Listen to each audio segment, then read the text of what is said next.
Hello, ఈరోజు వచ్చేసి మనం ఫస్ట్ మీకు ఐటమ్ అయితే నేను చూపిస్తాను, చూసేయండి. బెల్లం, పంచదార, మిరియాల పౌడర్, యాలక్కాయల పౌడర్, కల్లుప్పు, 2 ఖాళీ బౌల్స్. ఇప్పుడు మనం ఏం చేయబోతున్నాం, జున్ను, ఆవిరి జున్ను తయారు చేస్తున్నాను. జున్ను పాలండోయ్, చూసారా? మనకు తెలిసిన వాళ్ళు ఎప్పుడు వాళ్ళ గేదెలు ఇన్లా కూడా తెచ్చిచ్చేస్తున్నారు. ఓకే, తెలిసిన వాళ్ళండి, ఫ్రెండ్సేలండి. ఓకే, ఇప్పుడు వచ్చేసి మనకి జున్ను పాలు, ఇవి మామూలు పాలు, ఈ జున్ను పాలు. ఈ మామూలు పాలు వచ్చేసి ప్రతిరోజు మనందరికీ తెలుసు ఎలా ఉంటాయో, చూసారు కదా. జున్ను పాలు వచ్చేసి రేర్ అండి, అందరికీ కనుక్కోలేరు. కొంచెం మనం ఎక్కువగా జున్ను తయారు చేసే వాళ్ళకే అర్థమైపోతుంది. ఇది జున్ను పాలు. ఎల్లో షేడ్ ఉంటే జున్ను పాలు, మామూలుగా వైట్గా ఉంటే మామూలు పాలు. ఇప్పుడు ఈ పాలు వచ్చేసి నేను 2 పాలు కలిపి ఒక దాంట్లో పోసేస్తున్నాను. ఈ జున్ను పాలల్లో మన మామూలు పాలు కూడా వేసేసి దీంట్లో మన ఆవిరి జున్నుకి కావాల్సిన ఐటెం చూసేసారు కదా, బెల్లం వేస్తున్నాను. బెల్లం వేస్తే చాలా మంచిది, షుగర్ కూడా వేసుకుంటారు, అది ఎవరి చాయిస్ వాళ్ళది. నేను బెల్లము కొంచెం షుగర్ వేస్తున్నాను. ఇలా 2 వేస్తే టేస్టీగా ఉంటుందండి జున్ను.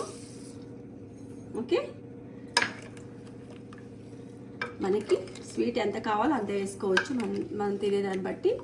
దీంట్లో వచ్చేసి కళ్ళుప్పు అన్నాను కదా, కళ్ళుప్పు, యాలక్కాయల పౌడర్, మిరియాల పౌడర్. ఇప్పుడు ఒక 2-3 నిమిషాలు మనం దీన్ని చక్కగా కరగనివ్వాలి. ఈ బెల్లం కరిగిన తర్వాత నేను ఫిల్టర్ చేసుకొని ఆవిరి పట్టే జున్నుని తయారు చేసే విధానం అయితే చూపిస్తాను. ఇది కరిగిన తర్వాత మళ్ళీ వడకట్టి చూపిస్తాను. నీటికి ఇలా ఫిల్టర్ చేసుకున్నాను. బెల్లంలో సన్నగా ఏమన్నా మట్టిలాగా ఇసుకలాగుంటే మనకి ఫిల్టర్లో వెళ్ళిపోతుంది కాబట్టి నేను ఇలా ఫిల్టర్ చేసుకున్నాను. ఇప్పుడు ఈ జున్ను పాలు వచ్చేసి నేను ఆవిరి జున్ను చేసి చూపిస్తాను, వచ్చేసింది. ఇప్పుడు నేను కింద వాటర్ పోసేసాను. వాటర్ పోసి మనకి ఇంట్లో ఇలాంటి స్టాండ్ ఉంటుంది కదా, ఈ స్టాండ్ పెట్టి మన పాల కింద పెట్టేశాను.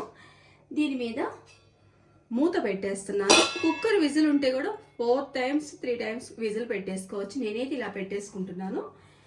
ఇప్పుడు నేను పొయ్యి వెలిగిస్తాను. ఒక 10 minutes తర్వాత మళ్ళీ మీకు ఆవిరి జున్ను ముక్కలు కట్ చేసి చూపిస్తాను. ఇప్పుడైతే మనకి జున్ను, ఆవిరి జున్ను ఇలా తయారైపోయింది. ఇది మీకు కట్ చేసి చూపిస్తాను, చూసేయండి. ఇప్పుడైతే మనకి జున్ను ఇలా అయితే వచ్చేసింది. ఇది మనం ఫ్రిడ్జ్లో పెట్టుకొని కూడా తినేయచ్చు, ఇలా పీసెస్. చూసారా, సూపర్గా వచ్చేసింది.